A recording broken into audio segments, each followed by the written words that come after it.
16 जनवरी माघ माह कृष्ण पक्ष की प्रदोष है। जिनके घर में धन संपदा की कमी हो, प्रदोष काल में शिवलिंग पर चावल लौंग चढ़ा देना। किसी की फैक्ट्री का है, किसी की दुकान है, किसी के स्कूल चल रहे हैं, किसी का काम चल रहा है, घर से कोई भी मांगने वाला नहीं है। यहाँ जितने बैठे हैं ये केवल शंकर के भक्त हैं। कुछ ना कुछ बाबा से मांगने आए और बाबा ने किसी ना किसी को दे दिया तो कथा सुनने के लिए आए हैं।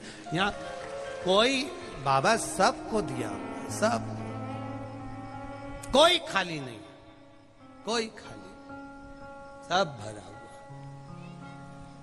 एक बिस्कुट का पैकेट दे तो ये सोचकर मत देना कि किसी भिखारी को दे रहे हो, ये सोचकर देना आज मेरे शंकर भगवान को खिलाने का मौका मिला है, मैं शिव जी को खिला रही हूं। एक पूड़ी और सब्जी का पैकेट भी दे तो सोच कर देना कि शंकर पार्वती को खिला रही हूं। देपालपुर वासियों, धन्य हैं आप जो आधी आधी रात को कोई खिचड़ी, कोई पूड़ी, कोई बिस्कुट, कोई वेपर्स, कोई मिक्सचर, कोई फल, कोई अंगूर ले लेकर आकर आपने आधी आधी रात को बांटा। पूरे देपालपुर वासियों को धन्यवाद देता हूं। साधुता है आपकी जो आपने समर्पण किया, जो आपने समर्पण किया, साधुता है आपकी।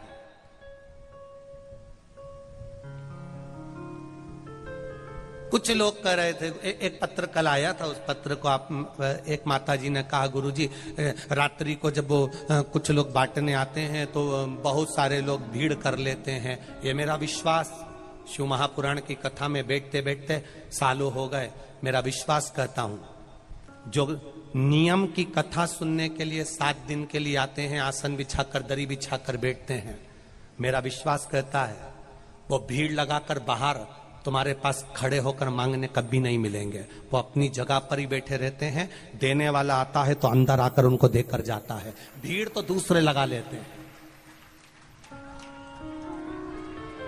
भीड़ वो लगाते हैं जो कथा के लिए कभी नहीं आए, केवल रात्रि को बंटता है तो चलो खाने के लिए आ जाएं। भीड़ वो बढ़ा सकते हैं, पर श्रोता जो पंडाल में दरी बिछाकर बैठ गया बेग लेकर, नहीं जाता बाहर। उज्जैन महाकाल की धरा पर शिव महापुराण की कथा हुई। कथा इधर हो रही थी, रोड के पार भोजन था। श्रोता अपनी जगह छोड़कर सामने के पंडाल में खाना खाने भी नहीं जाता था। क्यों? सुबह का खाना रात को खाएंगे, क्योंकि दिन में आराम से कथा सुन लेंगे, शाम को फिर आराम से भोजन करने जाता था। श्रोता किसको कहते हैं, कभी पंडाल में आकर देखिएगा, इनका काम भीड़। मालूम पड़ जाता है कि रात्रि को बांटने वाले आते हैं तो बहुत सारे इकट्ठे हो जाते हैं, हमको दे दो, हमको दे दो, हमको, पर ये नहीं उठते। जो श्रेष्ठ श्रोता है वो अपना जगह नहीं छोड़ता है। आपका मन है तो आप आकर, वो तो अगर आप बिस्कुट भी बांट रहे हो तो हाथ भी नहीं उठाते, वो तो देओगे तो झोली में डालकर चले गए तो ले लिया, नहीं तो जाओ। उसका भजन मूल है, उसका शिव तत्व मूल है, उसका कीर्तन मूल है, उसको मतलब ही नहीं है।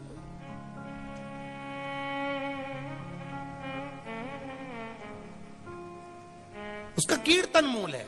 आप अंदर आए पंडाल में, बैठे उनके पास में, आपने दे दिया, उनने ले लिया, पर आप सोचे कि वहां बट रहा है वहां चले जाओ, वहां बट रहा है वहां चले जाओ, तो ये कथा सुनने के लिए आए हैं। कोई घर से कमजोर नहीं है, सबके घर में गाड़ी है, सबके घर में कूलर है, सबके घर में एसी है, सबके घर में सोफा लगा है। बस उसके भरोसे आते हैं, कथा सुनते हैं, चले जाते हैं।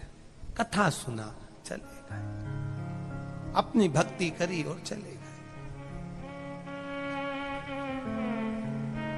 भजन किया और चले गए। इसीलिए कथाओं में ज्यादातर वीआईपी पास की व्यवस्था हमने बंद करवा दी है, क्योंकि वो लोग आके बैठ जाते हैं और आपका कोई वीआईपी आता है, आप उनको उठा देते हो तो हमारा मन दुखता है। शिव उठे हमें पसंद नहीं आता, इसलिए वीआईपी पास की व्यवस्थाएं कथाओं में बिल्कुल बंद सी करवा दी कि आपके रिश्तेदार हैं, 1 बजे कथा चालू होगी, आपके रिश्तेदारों से कह दो 10 बजे आके पंडाल में बैठ जाओ। मालूम पड़े आखिरी में बिंदा बिंदी लगा के 2 घंटे तक धागे से लाइन खिंचवा के फिर आए, तो क्या मतलब की कथा सुनने आई। 2-4 बार झामर झुमका दिखा के पल्ला मल्लू ले के ऐसी वैसी चले और बाद में सोचे कि कथा मिल जाए, तो कथा क्या खाक मिले। 2 घंटे तक तो एक सनी मारती फिरी, क्या मतलब है कथा का। यहाँ कथा सुनने आयो, अलमस्त होकर आओ, अलमस्त होकर शिव के धाम में अड़भंग होकर जाइए, आनंद के साथ जाइए। और जब आनंद के साथ कथा सुनने जाओगे तो वो क्या देगा, कितना देगा और कितनी झोली भर देगा, 3 महीने में अगला पत्र तुम्हारा भी पहुंचा हुआ मिलेगा, निश्चित है। अड़भंग होकर जाइए। भोलेनाथ दया करना, मैं तेरे भरोसे हूँ। हम उसके सहारे, उसके भरोसे पर जिए, और जब उसके भरोसे पर जिएंगे सुख का अनुभव होगा, आनंद का अनुभव होगा, रसतत्व का अनुभव होगा। क्या क्या मिलता है, कोई लीवर वाला, कोई किडनी वाला, कोई कैंसर वाला, कोई बच्चे नहीं, क्या मिलता है इनको, केवल शिव पुराण में जाकर बैठ गए और विश्वास लेकर चले गए, एक कंकर शंकर को पूज लिया, चले, हो गई 7 दिन। आज कथा का कौन सा दिन है, 7वां दिन, ये निकल गए 7 दिन। कोई अच्छा बोलेगा, कोई बुरा बोलेगा, कोई गलतियां निकालेगा, कोई इसमें से ऐब निकालेगा। जिसकी बुद्धि में ऐब भरा होगा, गलती भरी होगी, जो खुद गलती से ही जन्म ले लिया होगा, बस वो ही दिन भर गलती छाटता फिरेगा। और जो अच्छा है, जिसने जिंदगी में अच्छा ही देखा, अच्छाई से पैदा हुआ, उसने पूरी कथा में अच्छा देखा। बहुत आनंद हुआ साहब। अपने देपालपुर में कथा हुई, देपालपुर का आनंद रहा, व्यापारियों का व्यापार चला, अपने देपालपुर में कथा हो गई। देपालपुर की कथा देपालपुर नगर में हुई। कंकर कंकर नारायण लक्ष्मी विराजते हैं, शंकर भगवान खुद कथा करने के लिए देपालपुर 3-3 बार आ गए। ये शिव कृपा है। अच्छा देखने वाले ने अच्छा देखा, बुरा देखने वाले ने बुरा देखा। 24 घंटे टेंशन में पड़ा रिया, अच्छी कैसे हो गई, अच्छी कैसे हो गई। और कल पानी आ गया, बिजली कड़क के, इन्हें जाके नारियल फोड़ा होगा हनुमान जी के, बहुत बढ़िया, और गिरा और गिरा और गिरा, अच्छी कैसे हो गई। पर इतना पानी गिरा, इतनी आंधी चली, इतनी हवा चली, उसके बाद भी सवेरे 9 बजे फिर कथा चालू हो गई। बापड़ा 3 दिन खाना नहीं खाएगा, 3 दिन फिर कथा चालू हो गई। आखिर ये जरूर, मुझे तो लगता है ये सियोर वाला महाराज कुछ ना कुछ, ऐसा लगता है सियोर वाला जरूर कुछ। और फिर कहूं, हम ना तो विद्या जानते, ना तंत्र जानते, ना मंत्र जानते, हमारे पास ना भभूति है ना बेल है, हमारे पास तो केवल काल अधिपति महाकाल राजा, उसका विश्वास, उसका भरोसा, उसकी दृढ़ता, उसका आनंद, कुछ है नहीं। वो है तो क्या सोचें। सुखाए तो पहले महादेव से कहो कि सबसे आगे तुम चलो, दुख आए तो महादेव से कहो सबसे पहले तुम चलो। सुख में भी आगे करो उसको, दुख में भी आगे करो उसको। जब सुख में भी महादेव आगे रहेगा और दुख में भी महादेव आगे रहेगा, तुम्हें चिंता करने की जरूरत नहीं पड़ेगी, तुम्हें डोलने की जरूरत नहीं पड़ेगी। बस उसकी अविरल भक्ति तुम्हें मिलती रहे, अविरल भक्ति। शिव कथा कह रही है, शिव तत्व कह रहा है।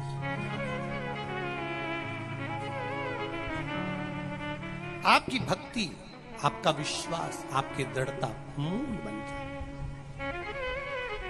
शिव कथा वर्णन कर रही है माता प्रसूति ने। माता प्रसूति माता देवहूति को ज्ञान प्रदान करती हैं, और देवहूति माता के गर्भ से एक पुत्र का जन्म होता है जिसका नाम कपिल देव होता है। सुंदर। कहा मां सबसे सुंदर अवस्था है, कपिल देव अपनी माता देवहूति को ज्ञान दे रहे हैं, सबसे सुंदर अवस्था है मां, सबसे सुंदर। मां,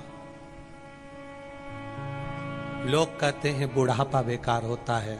कपिल देव जी महाराज अपनी माता देवहूति को ज्ञान दे रहे हैं, क्योंकि माता प्रसूति से देवहूति ने जो सुना था, उससे जो संतान हुई थी वो ज्ञानी संतान हुई थी। मां, दुनिया के लोग कहते हैं बचपन अच्छा रहता है, जवानी अच्छी रहती है, बुढ़ापा बेकार रहता है। कपिल देव जी महाराज अपनी माता देवहूति से कहते हैं बुढ़ापे से बढ़िया कोई सुख नहीं है मां। हाथ थर थर कांपता है, हाथ में माला पकड़ लो, एक मनके की जगह 2 खसक जाते हैं। राम जी को 2 मनके का फल देना पड़ता है, 2 मनके का फल देना पड़ता है। बुढ़ापा आता है मां, मुख में से दांत चले जाते हैं, केवल जिह्वा रह जाती है, वो भी भजन के लिए रहती है। बुढ़ापा आता है मां, आंखों से दिखना बंद हो जाता है। भगवान चाहता है तूने इन आंखों से संसार को बहुत देख लिया, अब भीतर की आंख से मुझे देखना चालू कर दे। बुढ़ापा आता है मां, तो कानों से सुनना बंद हो जाता है।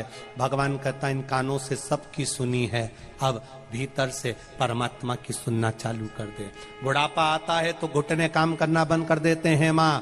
भगवान चाहता है संसार में बहुत घूम ली, अब घर में बैठकर भजन कर ले। बुढ़ापा आता है तो हाथ काम करना बंद कर देते हैं मां। भगवान कहता है इन हाथों से संसार की बहुत सेवा कर ली, अब जितना बन जाए भगवान का गुणगान कर ले, माला जप ले, कीर्तन कर ले। ये शरीर बुढ़ापे में भगवान अपने अनुकूल कर लेता है, इच्छाएं समाप्त हो जाती है। जिन बच्चों को पाल पोस कर बड़ा करा, वो जब शब्द कहना चालू कर देते हैं, ताने मिलते हैं, तो मन भजन में लगना प्रारंभ हो जाता है माँ। ये भजन साधारण नहीं होता। बुढ़ापा, लोग कहते हैं दुनिया के लोग देख कर रोए, कपिल महाराज माता देवहूति से कहते बुढ़ापे जैसा सुख नहीं, भगवान का भजन करने का मौका मिला है। शरीर चले तुम्हारा, पहले भी कथा में कहा, जब तक तुम्हारे घर में चले और तुम्हारा शरीर चले, जब तक शरीर चले खूब कथाओं में चले जाओ, तीरथ चले जाओ, भजन में चले जाओ, और जब तक तुम्हारे घर में चले तब तक दान करो, पुण्य करो, सत्कर्म करो, भगवान का भजन करो। जिस दिन तुम्हारी घर में तुम्हारी चलना बंद हो जाएगी, बच्चों की चलना प्रारंभ हो जाएगी, तब 5 रुपए भी तुम की, बच्चों का राज्य जाएगा, बहुओं का राज्य जाएगा, बच्चों का राज आएगा। एक जरा सा भी तुमने दान करा तो तुरंत बच्चों की निगाह में आ जाएगा, बहू भी कह देगी पति से डोकरा तो लुटाने में लगा है, तुरंत।